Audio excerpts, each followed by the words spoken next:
바로 시작하도록 하겠습니다. 네, 안녕하십니까, 홍예지 변호사입니다. 저는 오늘 2025년 친족법 최신 판례를 소개해드리게 되었는데요. 저희 가사상속 세미나에서는 그동안 연초마다 전년도 대법원 최신 판례를 소개하는 시간을 가졌어서 올해도 전년도에 2025년 최신 판례, 대법원 최신 판례를 소개하는 시간을 갖고 제가 그걸 담당하게 되었고요. 올해는 친족법하고 상속법을 구분해서 이번 달에는 제가 친족법 최신 판례를 발표하고 다음 달에는 최가경 변호사님께서 상속법 최신 판례를 발표해 주실 예정입니다. 그래서 여기 나와 있는 최신 판례는 그 법원 사법정보 공개 포털에서 2025년 1월 1일부터 2025년 12월 31일까지 선고된 그 대법원 가사 판례를 일단 기본적인 기준으로 해서 선택을 하였고요. 근데 여기에서 이제 상속이랑 겹치는 부분이나 아니면은 가사랑 엄밀히 따지면은 엄밀히 따지면 가사 판례라고 볼 수 없는 부분은 제외하고, 그 다음에 집행에 관한 이의 사건이 여기에 반영되지 않은 사건이 하나 있어서 총 9개 판례를 오늘 발표 시간에 준비해 보았습니다. 그래서 시작하도록 하겠습니다. 먼저 첫 번째 판례입니다. 대법원 2025년 4월 24일 선고 2022무 15371 판례입니다. 이 사안은 대리모인 원고가 A부부와 대리모 계약을 체결하고 보조생식 시술을 통해 피고를 임시 출산한 뒤에 자신이 대리 출산한 자녀인 피고를 상대로 친생자 관계 존재 확인을 청구한 사안입니다. 원심은 원고가 피고를 출산하였음을 근거로 원고와 피고 사이의 친생자 관계 존재 확인 청구를 모두 인용하였고요. 특히 1심에서 원고는 그러니까 법률상 모친인 어머니를 상대로도 부존재 확인을 같이 청구했는데 그거는 이제 각하가 되었고, 원심에서, 그러니까 1심에서 피고만 항소해서 대법원에서 판단 근거는 친생자 관계 존재 확인 원고와 피고 사이에 그 부분만 이었습니다. 그래서 대법원은 구체적으로 보조생식을 통하여 임신 출산한 자녀를 타인에게 인도할 것을 내용으로 하는 대리모 계약은 민법 제103조에서 정한 선량한 풍속 기타 사회질서에 위반한 법률 행위로서 무효라고 보았고, 대리모가 자신을 출산한 아이와 관련해서 친생모로서 가지는 권리 일체를 포기하기로 하는 합의 역시 대리모 계약의 일부 혹은 그 연장선상에서 체결된 것이므로 역시 무효라고 보았습니다. 다만 그리고 모자 관계는 임신 출산이라는 사실에 의하여 관계가 명확히 결정되는 자연적 친자 관계라는 것이 민법이 정하는 바이고 확립된 법리라서 그 무효인 대리모 계약에 인해서 출산이 이루어진 경우 자녀를 출산한 대리모가 자녀의 모라는 것을 인정하였습니다. 근데 다만 그 가사소송에 있어도 신의성실의 원칙이 적용됨을 전제로 해서 이 소송이 친상자 관계 존재 확인의 소를 통해서 오히려 진실한 신부 관계를 기속시키는 것이 오히려 자녀의 복리에 현저히 반하게 되는 특별한 사정이 있다면 친생자 관계 존재 확인에서도 예외적으로 수권 남용에 해당하여 허용되지 않을 수 있고, 여기에서 자녀의 복리에 현저히 반하게 되는지 여부를 판단 기준을 설시하였는데요. 법률상 친자 관계가 진실한 혈연 관계와 달라진 경우 법률상 부모와 자녀가 친생자 관계에 준할 정도의 정서적 유대와 실질적 생활관계를 형성, 유지해온 기간과 내용 등 여러 사정을 종합적으로 고려하여 신중하게 판단하여 한다고 법리를 설치하였습니다. 근데 이 사안의 같은 경우 그래서 대법원이 원고가 피고가 대리 출산한 사실을 악용하여 A 부부로부터 장기간에 걸쳐 거액의 돈을 받았고 피고의 출생의 비밀을 일부 폭로하기도 한 사정들을 고려할 때 친자 관계의 성립과 유지에서 가장 먼저 고려할 사항인 자녀의 복리에 반하는 결과를 가져와 예외적으로 수권 남용에 해당하는지를 원심이 심리하였어야 됐는데 심리하지 않았다고 보아 파기환송한 사건입니다. 구체적인 사실관계를 말씀드리면 여기서 그 대리 출산한 자녀는 2006년생인데요. 여기서 원고는 2007년부터 아이가 100일 될 무렵부터 2012년까지 5년간 그 A 부부를 30회 이상 협박해서 총 5억 원 이상 교부를 받았고, 그래서 공갈죄 등으로 실제 징역 4년을 선고받았습니다. 또 이뿐만 아니라 이후 2차례 이 친생자 관계 존재 존부 확인의 소를 제기를 했다가 소치하를 조건으로도 추가로 A부부를 협박하는 일을 반복하다가 결국에는 2021년에 다시 본건 소를 제기해서 소를 진행했고, 또한 원고의 폭로로 인해서 실제 아이가 자기네 법률상 부모가 자신의 친모 아닌 것을 알고 그 11살 때 미국으로 또 충격을 받아서 출국한 사정들이 있다 보니 네, 이런 신의칙에 위반됐다고 보아 네, 파기환송한 것으로 보입니다. 다음 판례로 넘어가겠습니다. 이번 판례입니다. 3쪽입니다. 대법원 2025년 5월 23일자 2025의 517 이행명령 사건입니다. 이 사건 같은 경우엔 양육비 부담 조서에 의하여 확정된 양육비 지급 의무 중 미이행 의무를 범위를 넘어 이행명령을 원심이 한 사건인데요. 이 사건의 신청인은 원심에서 피신청인이 양육비 부담 조서에 의한 그 2024년 3월까지의 양육비 4,320만 원 중 일부만 지급하고 나머지 3,460만 원을 지급하지 않았다고 주장하면서 미지급한 양육비 3,416만 원의 지급 의무의 이행을 구하는 이행명령을 신청하였는데요. 원심은 이행명령은 그 자체로 실체법상 의무에 어떠한 영향을 미치지 아니하여 그 범위를 제한하더라도 이미 확정된 피신청인의 의무가 감액 소멸되지 아니한다는 법리를 근거로 해서 피신청인에게 과태료나 감치를 명하기 적절한 금액이다라고 보아 4천만 원의 분할 지급을 명령하는 이행명령을 하였습니다. 그래서 이 부분을 이제 피신청인이 이를 제기해서 이 사건이 진행된 것인데요. 그래서 대법원은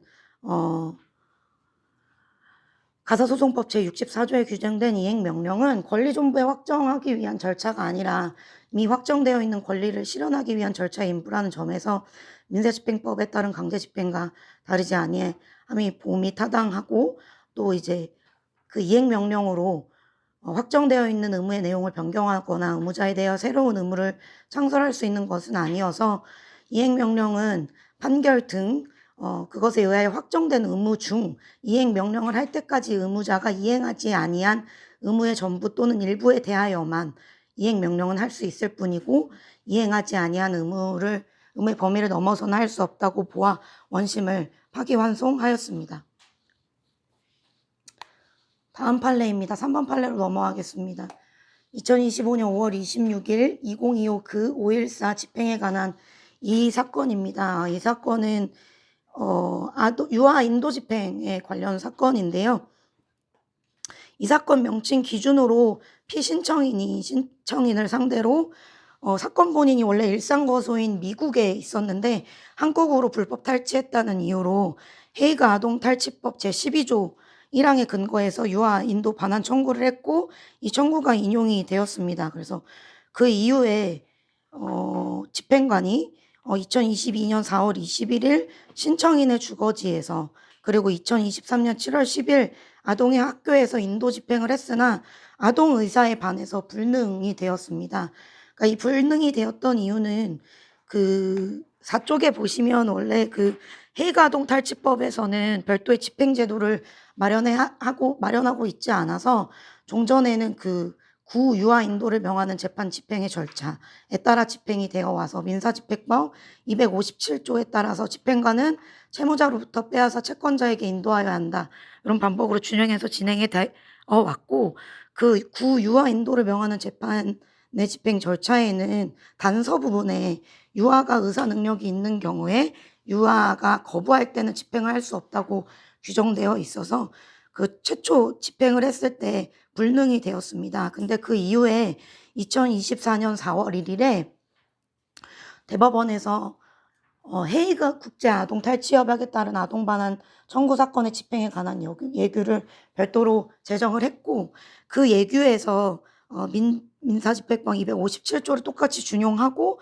근데 유아 인도를 명하는 재판의 집행 절차 적용을 배제하면서 그 아동의 의사에 반하여서도 신속하게 집행을 할 수 있다는 것을 열어두어서 이 사건 집행관이 다시 2024년 4월 29일에 신청인의 주거지에서 또 2024년 11월 7일 아동의 학교에서 인도 집행을 했는데, 또 여기에서도 아동이 학교장의 협조를 얻어서 학교에서는 인도 집행을 했습니다. 근데 아동이 계속 울고 자발적인 협조가 불가능하자 그 인도 집행이 중지되었습니다. 그러자 이 사건 신청인이 이 사건 예규에 따르더라도, 그러니까 헤이그 국제 아동 탈취 협약에 따른 아동 반환 청구 건의 집행에 관한 예규에 따르더라도 아동의 인도 집행 장소가 채무자의 주거 기타, 채무자가 점유하는 장소로 한정되어야 된다라는 이유로 이 신청을 하였는데요.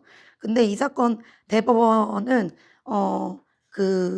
새롭게 지금 방금 말씀드린 제정된 예규의 법령 체제와 입법 취지 그리고 규정 내용을 종합하면 원칙적으로 집행관은 채무자의 주거지나 아동의 거주지에서 인도 집행을 실시하여야 할 것이지만 아동의 학교 등 제3의 장소에서도 집행 개시 전 권리자나 점유자의 명시적인 반대 의사가 표시되었다는 등의 특별한 사정이 없는 한 관리자 등의 협조를 얻어 인도 집행을 할 수 있어야 한다고 보아 원심을 수긍하고 특별항고를 기각하였습니다.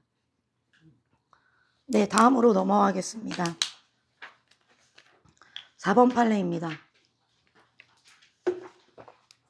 대법원 2025년 8월 14일 2025스 595 판결입니다. 네, 이 사안은 재판상 이혼 조정이 확정된 후 재산분할 심판을 청구한 경우 재산분할의 기준 시점이 문제가 된 사안입니다. 청구인과 상대방 사이에서 과거 2025년 9월 15일경 이혼하기로 하는 조정이 성립되었고 청구인이 그 이후에 상대방에 대해서 2025년 9월 30일 재산분할을 별도로 구하는 심판을 청구하였습니다. 근데 상대방 명의 이 사건 아파트의 시세가 조정이 성립한 무렵 2022년 9월보다 원심 신문 종결 시 2024년 11월 시에 하락한 사안입니다. 실거래가 기준으로 조정이 성립한 무렵에는 2억 6,750만 원이었고요.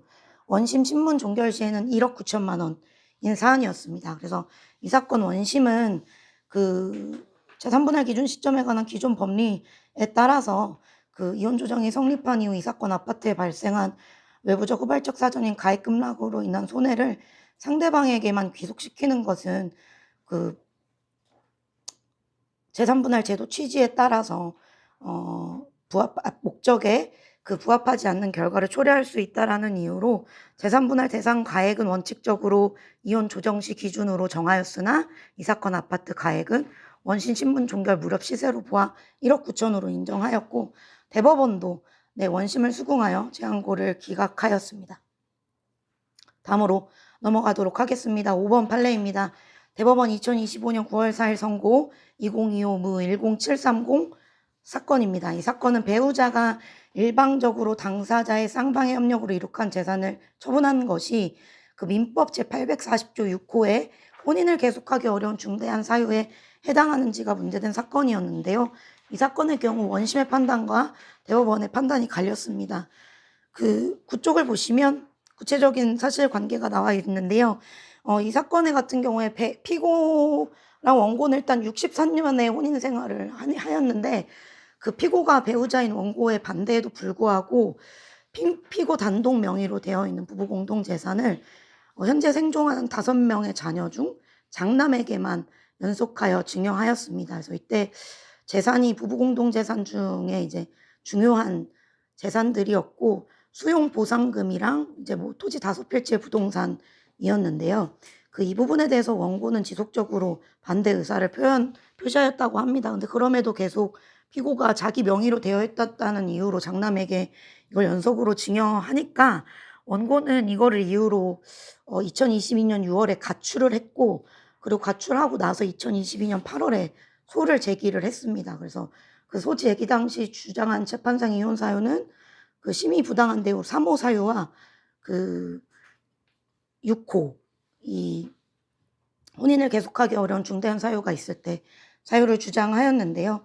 특히 이 6호 사유로 주장하는 것이 장남에게 증여한 재산이 원고와 피고가 63년 동안 공동으로 협력으로 이룩한 재산인데 원고와 피고 부부의 공동생활의 기초를 이루는 이 대상물이나 생계수단의 거의 전부에 해당하는 이 재산을 피고가 일방적으로 처분함으로써 원과 피고 사이 혼인관계가 부부 상호 간의 애정과 신뢰가 회복할 수 없을 정도로 훼손되었다고 주장하면서 이혼 및 재산 분할을 청구하였습니다.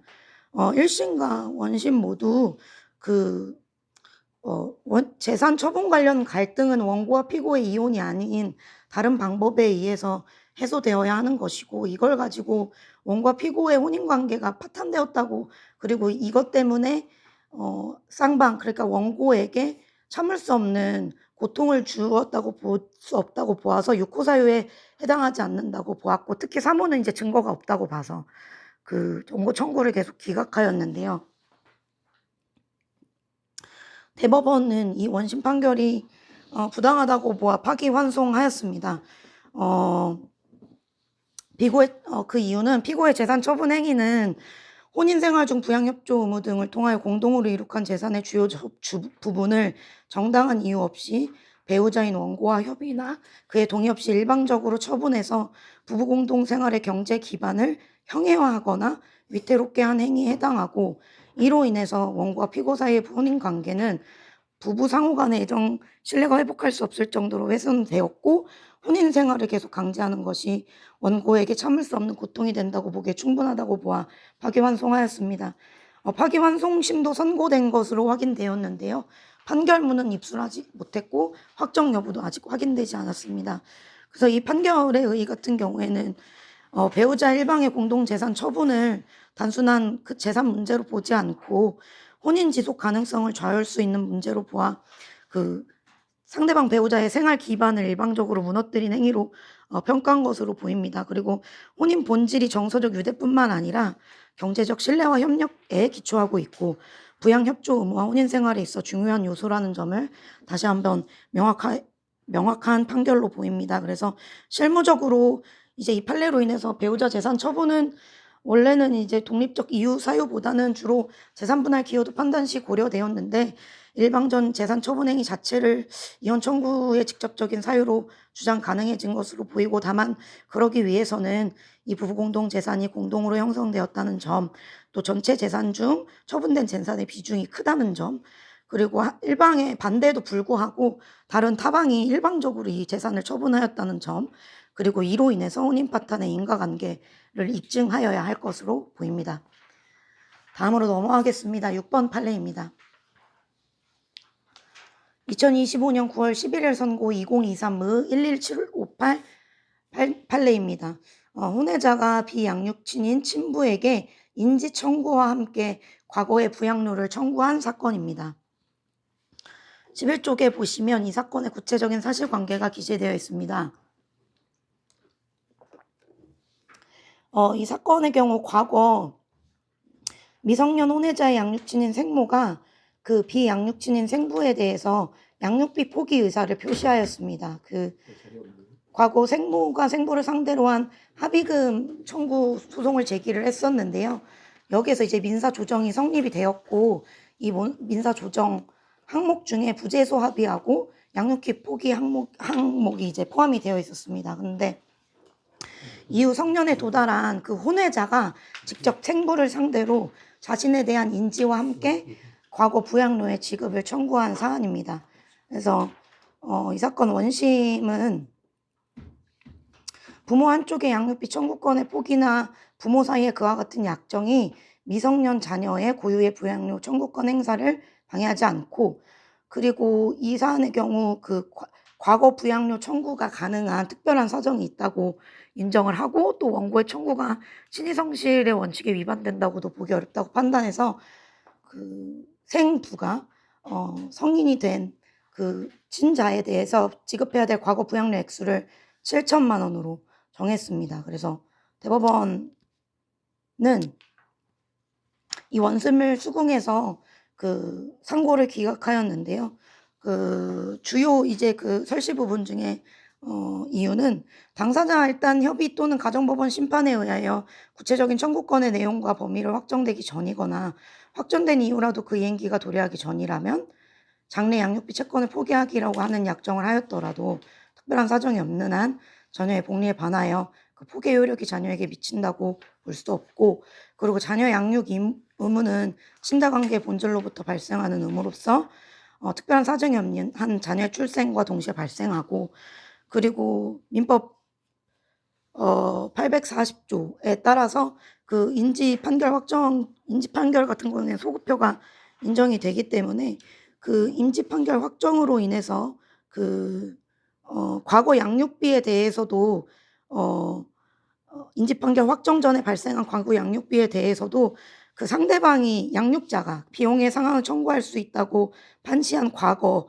양육비 판례 대법원 판례 법리를 원용해서 혼인 외의 자가 부양 의무자를 상대로 인지 판결 확정 전에 미성년인 기간 동안 발생한 과거 부양료를 청구하는 경우에도 마찬가지로 적용될 수 있다고 보았고, 그 혼인 외의 자가 부양 일방의 부양만으로 부부 쌍방의 생활 수준에 상응하는 정도로 충분한 부양을 받았다는 등의 특별한 사정이 없는 한 양육하지 않은 부모 일방을 상대로 미성년인 기간 동안의 과거 부양료를 청구할 수 있다고 보았습니다. 네, 다음 판례로 넘어가겠습니다. 7번 판례입니다. 12쪽입니다.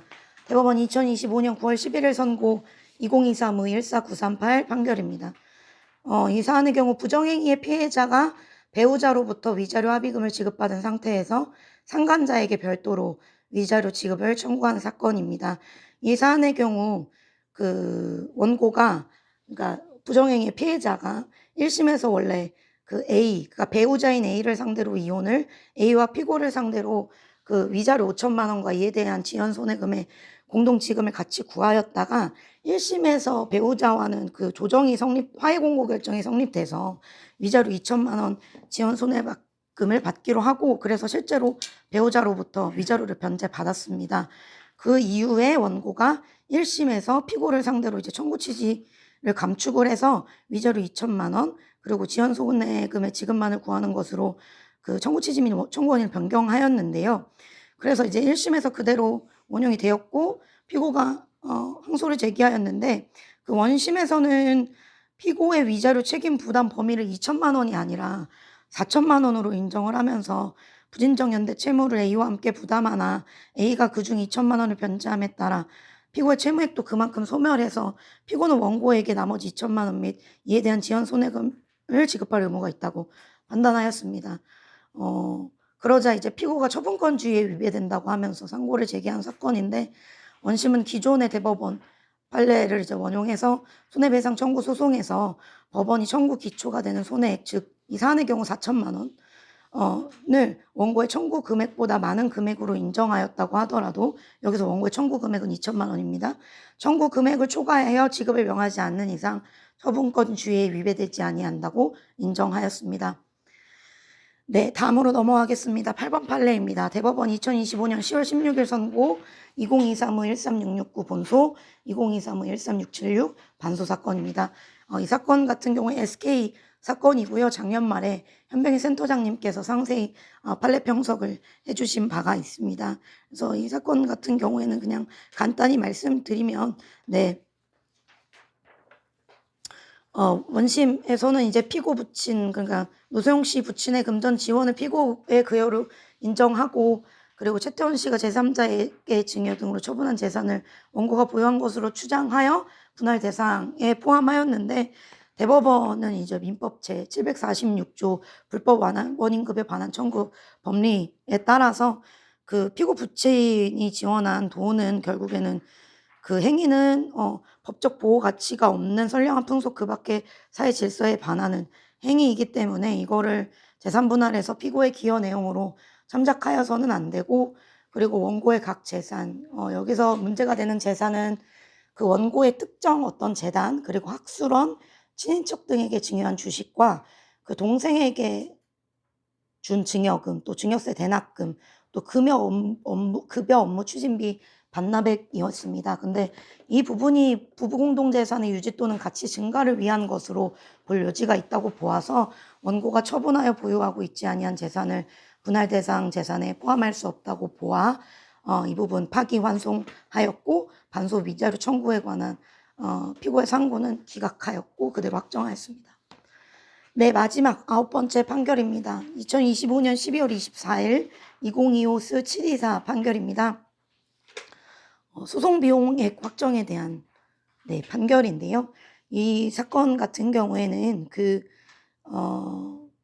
이 사건 피신청인이 양육친이고 신청인이 비양육친인데 그 피신청인이 신청인을 상대로 제기한 이혼 등 청구 사건에서 신청인이 이제 사건 본인들의 면접 교섭을 할 수 있다는 내용 등의 조정이 성립돼서 확정이 되었으나 그 피신청인이 이제 면접 교섭을 할 수 있도록 아이들을 보여주지 않은 것 같습니다. 그래서 이후 신청인이 피신청인을 상대로 면접 교섭 허용 의무를 이행하라는 이행 명령을 신청하였고 그 신청이 인용되어서 신청 비용이 피신청인이 부담한다는 결정이 내려져서 확정되었습니다. 그러자 이제 이 사건 신청인이 위 이행 명령 사건의 소송 비용의 확정을 구하는 신청을 한 것으로 보였는데요. 1심에서는 그 이행 명령 사건의 변호사 보수를 그 소송 비용에 산입해야 된다는 근거 규정이 없다고 봐서 그 소송 비용을 24,861원으로 인정을 하였는데요.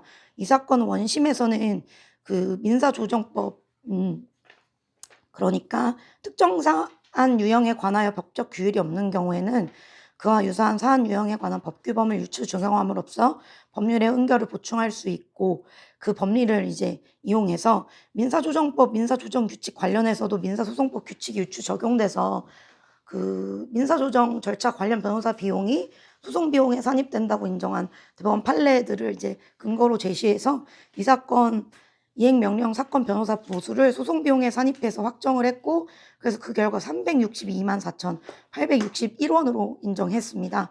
그래서 대법원도 역시 원심과 같은 입장에서 이행명령 사건은 그 구조가 소송 사건과 유사한 대심장 특정을 지니고 그리고 법적 규율이 없는 경우에는 유사한 사안 유형에 관한 법규범을 유추 적용함으로써 흠결을 보충할 수 있다는 대법원 법리에 따라서 이행명령 사건의 절차 비용과 절차 비용의 확정에 관해서도 민사소송법의 소송 비용 부담액과 소송 비용의 확정에 관한 규정을 유추 적용함이 타당하다고 보았고 그래서 변호사 보수, 이행명령에 관한 변호사 보수는 이행명령 사건의 절차 비용에 산입될 수 있고 이때 변호사 보수 산정의 기준이 되는 그 소송 목적의 값은 비재산권을 목적으로 하는 소송 속과인 5천만 원이라고 환시하였고 이렇게 되면 그 변호사 보수의 소송 비용 산입에 관한 규칙에 따르면 소송 비용에 산입되는 비용 또는 산입액은 8%로 계산이 됩니다. 그래서 네, 대법원 원심을 수긍하고 재항고를 기각하는 판단을 하였습니다. 제가 준비한 발표는 여기까지입니다. 들어주셔서 감사합니다.